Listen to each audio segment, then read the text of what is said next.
పశ్చిమాసియాలో మళ్లీ నెత్తురు ఏరులై పారుతోంది. శాంతి పౌరం రెక్కలు తెగబడ్డాయి. కేవలం 18 రోజులకే కాల్పుల విరమణ గాల్లో కలిసిపోయింది. నిన్నటి ఆ నిశ్శబ్దం నేటి క్షిపణుల విధ్వంసానికి ఒక సైలెంట్ వార్నింగ్ మాత్రమేనా? హర్మూజ్ జలసంధి వేదికగా ట్రంప్ మొదలుపెట్టిన ప్రాజెక్ట్ ఫ్రీడమ్, దానికి ప్రతిగా ఇరాన్ చేస్తున్న కౌంటర్ అటాక్స్ మధ్య రేగుతున్న ఈ అగ్నిగుండంలో ఎవరిది పైచేయి? అగ్రరాజ్యం వర్సెస్ ఇరాన్, ఈ మహాసంగ్రామంలో ఏం జరగబోతోంది? దాడుల్లో భారతీయులు ఎందుకు బలవుతున్నారు? ఈ సుదీర్ఘ పోరులో ఇంకెంత ప్రాణ నష్టం తప్పదు? చూద్దాం ఈ స్పెషల్ స్టోరీలో.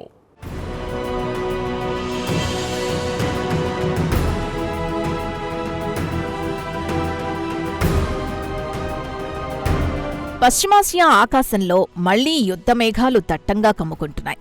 18 రోజుల పాటు తాత్కాలికంగా కొనసాగిన కాల్పుల విరమణ కేవలం ఒక నిశ్శబ్దం మాత్రమేనని, అది రాబోయే తుఫాన్కు సంకేతమని ప్రస్తుత పరిణామాలు రుజువు చేస్తున్నాయి. క్షిపణుల గర్జనలు, డ్రోన్ల దాడులతో ఈ ప్రాంతం మళ్లీ అగ్నిగుండంగా మారుతోంది.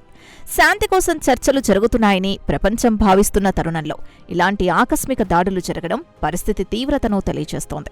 ఈ ఘర్షణలో భారతీయులకు గాయాలు కావడం మన దేశంలో ఇప్పుడు చర్చనీయాంశం అవుతోంది.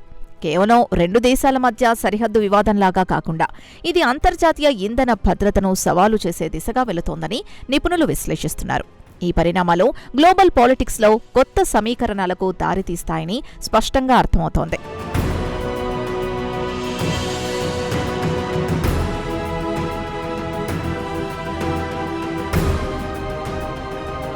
ప్రపంచ వాణిజ్యానికి అత్యంత కీలకమైన హార్మూజ్ జలసంధి ఇప్పుడు యుద్ధ క్షేత్రానికి ఎపిసెంటర్లా మారింది.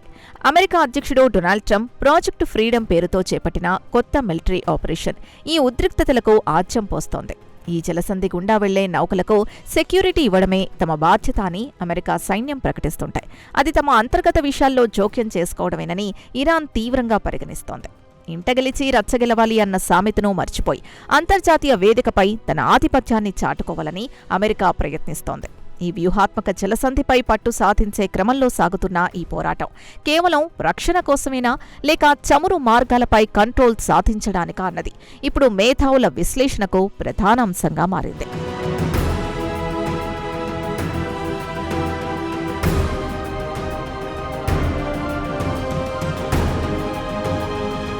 సముద్రగర్భంలో క్షిపణుల యుద్ధం అత్యంత భీకరంగా సాగుతోంది.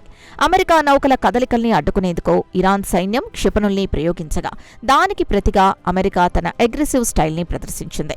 ఇరాన్కు చెందిన 7 చిన్న యుద్ధ నౌకల్ని అమెరికా బలగాలు సమూలంగా ధ్వంసం చేయడం యుద్ధం ఎంత తీవ్రస్థాయికి చేరుకుందో సంకేతాలిస్తోంది. ఈ కౌంటర్ అటాక్స్ వల్ల పశ్చిమాసియా రాజకీయాలు మళ్లీ వేడెక్కాయి. ఇది కేవలం ఆయుధాల ప్రదర్శన మాత్రమే కాదు, అగ్రరాజ్యం తన సత్తా చాటుకోవడానికి చేస్తున్న ప్రయత్నంగా కనిపిస్తోంది.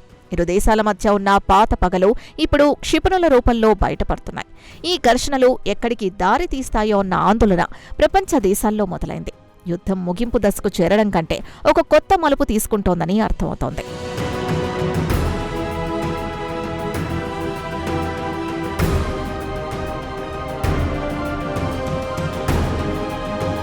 మానవీయ కోణంలో చూస్తే ఈ యుద్ధం మిగిలిస్తున్న గాయాలు చాలా లోతైనవి. అమెరికా జరిపిన దాడుల్లో 5గురు ప్రాణాలు కోల్పోవడం ఇప్పుడు ఒక పెద్ద వివాదంగా మారింది. మరణించిన వారు సామాన్య పౌరులని, వారు అత్యవసర సామాగ్రిని తరలిస్తున్న నౌకలో ఉన్నారని ఇరాన్ ఆగ్రహం వ్యక్తం చేస్తోంది. ప్రాణనష్టం జరిగినప్పుడు ఏ పక్షం చెప్పే వాదన నిజమైనా అంతిమంగా బలైపోతోంది నిర్దోషులైన మనుషులే. అత్యవసర మెడిసిన్, ఆహారం వంటి వస్తువుల్ని తీసుకొస్తున్న నౌకపై దాడి చేయడం అంతర్జాతీయ యుద్ధ నియమాలను ఉల్లంఘించడమేనని ఇరాన్ విశ్లేషిస్తోంది. ఈ మరణాల వార్త పశ్చిమాసియా ప్రజల్లో తీవ్ర వ్యతిరేకతను పెంచుతోంది. యుద్ధం అనేది కేవలం బార్డర్ల దగ్గరే కాదు, సామాన్యుల జీవితాల్లో కూడా చీకటిని నింపుతోందని ఈ ఘటన నిరూపిస్తోంది.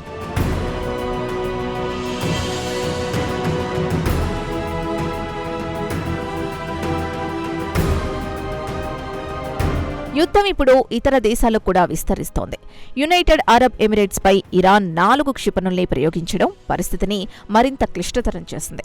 ముఖ్యంగా పుజైరా ఆయిల్ ఇండస్ట్రీ జోన్ని లక్ష్యంగా చేసుకుని డ్రోన్తో దాడి చేయడం గమనార్హం. ఈ దాడిలో భారీగా మంటలు చెలరేగడం, అందులో 3 భారతీయులకు గాయాలు కావడం మనల్ని కలవరపెడుతున్న అంశం. పుజైరా అనేది కేవలం ఒక పారిశ్రామిక ప్రాంతం మాత్రమే కాదు, హార్మోజ్ జలసంధికి సంబంధం లేకుండా చమురును ఎగుమతి చేసే బైపాస్ పైప్లైన్ ఉన్న కీలక ప్రాంతం. ఈ ప్రాంతాన్ని టార్గెట్ చేయడం ద్వారా ప్రపంచ చమురు సరఫరాని స్తంభింపచేయాలని ఇరాన్ ప్లాన్ చేసినట్లు అర్థమవుతోంది. ఇది అంతర్జాతీయ మార్కెట్లను భయపెట్టే వ్యూహాత్మక ఎత్తుగడగా విశ్లేషిస్తున్నారు.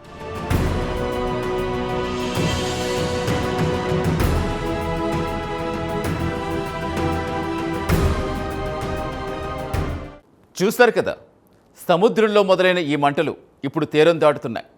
అగ్రరాజ్యంపై కోపంతో ఇరాన్ చేస్తున్న దాడులు పక్క దేశాలకు పాకుతున్నాయి. పుజైరా ఆయిల్ జోన్పై జరిగిన తాజా దాడిలో 3 భారతీయులు గాయపడ్డం మనల్ని ఉలిక్కిపడేలా చేస్తుంది. మరి ఈ క్షిపణుల యుద్ధం ప్రపంచ చమురు మార్కెట్పై, మన దేశ ఆర్థిక వ్యవస్థపై ఎలాంటి ముప్పు తేబోతోంది? బహ్రెయిన్లో ఎమర్జెన్సీ వెనుక దాగిన అసలు భయం ఏంటి? ట్రంప్ వ్యూహాలు ఎటు దారి తీస్తున్నాయి? మిగతా స్టోరీలో చూద్దాం.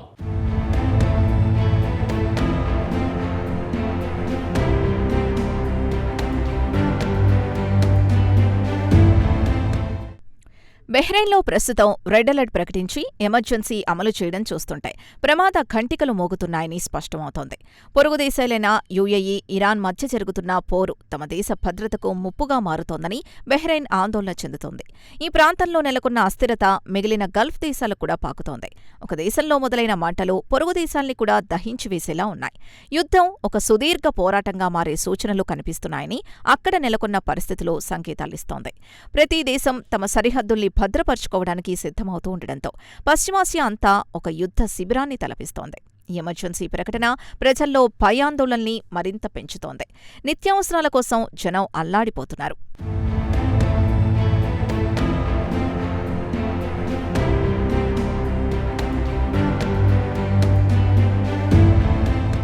ఆర్థిక రంగంపై ఈ యుద్ధ ప్రభావం అత్యంత తీవ్రంగా ఉండబోతోంది. క్షిపణి దాడుల వార్త తెలియగానే అంతర్జాతీయ మార్కెట్లో క్రూడాయిల్ ధరలు ఒక్కసారిగా ఆకాశాన్ని తాకాయి. చమురు సరఫరాకు ఆటంకం ఏర్పడుతుందనే భయంతో ఇన్వెస్టర్లు వణికిపోతున్నారు. గ్లోబల్ ఎకానమీలో చమురు ధరలు పెరగడం అంటే అన్ని రకాల వస్తువుల ధరలు పెరగడమే. ఇది ప్రతి సామాన్యుడి జేబుపై ప్రభావం చూపుతుంది. ముఖ్యంగా భారత్ లాంటి దేశాలు చమురు దిగుమతులపై ఆధారపడి ఉన్నాయి కాబట్టి మన ఆర్థిక వ్యవస్థకు ఇది పెద్ద సవాల్గా మారనుంది.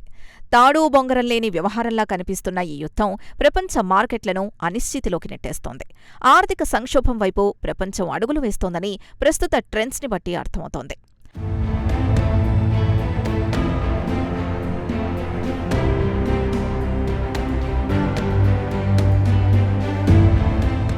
ట్రంప్ హెచ్చరికలు, ఆయన అనుసరిస్తున్న వ్యూహాలు ఇప్పుడు ప్రపంచవ్యాప్తంగా చర్చనీయాంశం అవుతున్నాయి.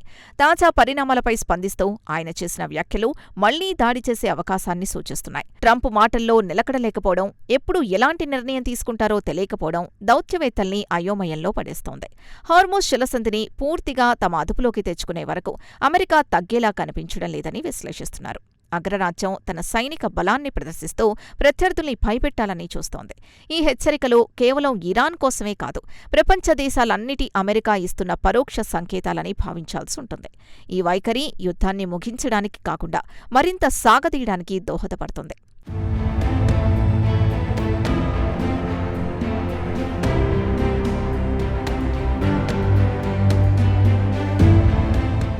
ఇరాన్ ముందుగానే ఊహించినట్టుగానే పరిస్థితులు దారుణంగా మారాయి. అమెరికా మళ్లీ దాడి చేస్తుందని 2 రోజుల క్రితమే ఇరాన్ ప్రభుత్వం ప్రకటన చేయడం గమనార్హం. తమపై జరిగే దాడుల్ని ఎదుర్కోవడానికి వారు మానసికంగా, సైనికంగా సిద్ధమయ్యారని ఈ ప్రకటన ద్వారా అర్థమవుతోంది. అమెరికా ఎత్తుగడల్ని ఇరాన్ పసిగడుతోంది.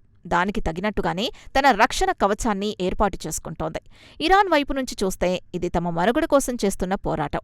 అమెరికా ఆంక్షలు, సైనిక ఒత్తిడిని తట్టుకుంటూ ఇరాన్ చేస్తున్న కౌంటర్ అటాక్స్ వారి మొండితనాన్ని సూచిస్తున్నాయి. ఈ పాత శత్రుత్వం ఇప్పుడు పతాక స్థాయికి చేరింది. ఇరుపక్షాలు వెనక్కి తగ్గే సూచనలు లేకపోవడంతో యుద్ధం అనివార్యంగా కనిపిస్తోందని విశ్లేషిస్తున్నారు.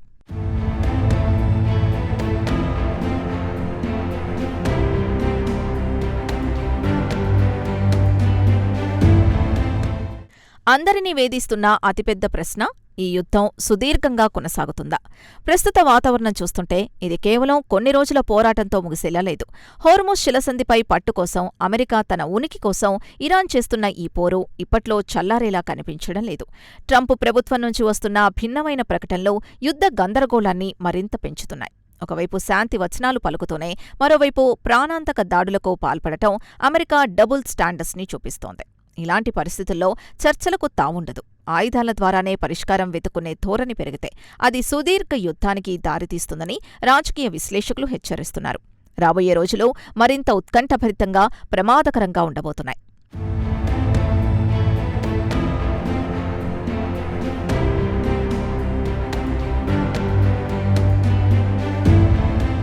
మొత్తానికి పశ్చిమాసియా ఒక అగ్నిపర్వతంలా మారి ఎప్పుడు పేలుతుందో తెలియని స్థితిలో ఉంది.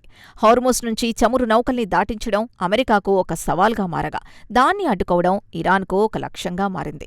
ఈ ఆధిపత్య పోరులో సామాన్య ప్రజలు, ఇతర దేశాల ఆర్థిక వ్యవస్థలు బలైపోతున్నాయి. క్షిపణి దాడులు, డ్రోన్ల వినియోగం యుద్ధం యొక్క రూపాన్ని మార్చేస్తున్నాయి. భారతీయులకు గాయాలు కావడం మన విదేశాంగ విధానానికి కూడా ఒక పరీక్ష లాంటిది. యుద్ధం ఎవరికీ మేలు చేయదు. కానీ అధికారం, ఆధిపత్యం కోసం సాగుతున్న ఈ ఆటలో మానవత్వం మంటగలిసిపోతోంది. ఈ సంక్షోభం ఎప్పుడు సమసిపోతుందో ఎవరూ ఊహించలేకపోతున్నారు. అంతర్జాతీయ సమాజం తక్షణమే జోక్యం చేసుకోకపోతే ఈ యుద్ధ మేఘాలు ప్రపంచమంతా కమ్ముకునే ప్రమాదం ఉందని అర్థమవుతోంది.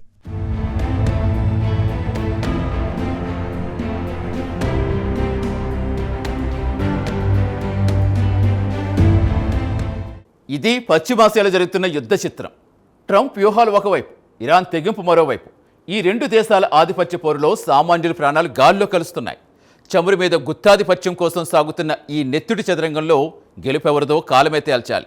కానీ యుద్ధం ఏ సమస్యను పరిష్కరించదు, కేవలం శ్మశాన వాటికలే మిగులుస్తుందని చరిత్ర చెబుతున్న కఠోర సత్యం. ఈ నిజాన్ని అగ్రరాజ్యాలు ఎప్పుడు గ్రహిస్తాయో, ఈ మారణ హోమానికి ఎప్పుడు బ్రేక్ పడుతుందో వేచి చూడాలి.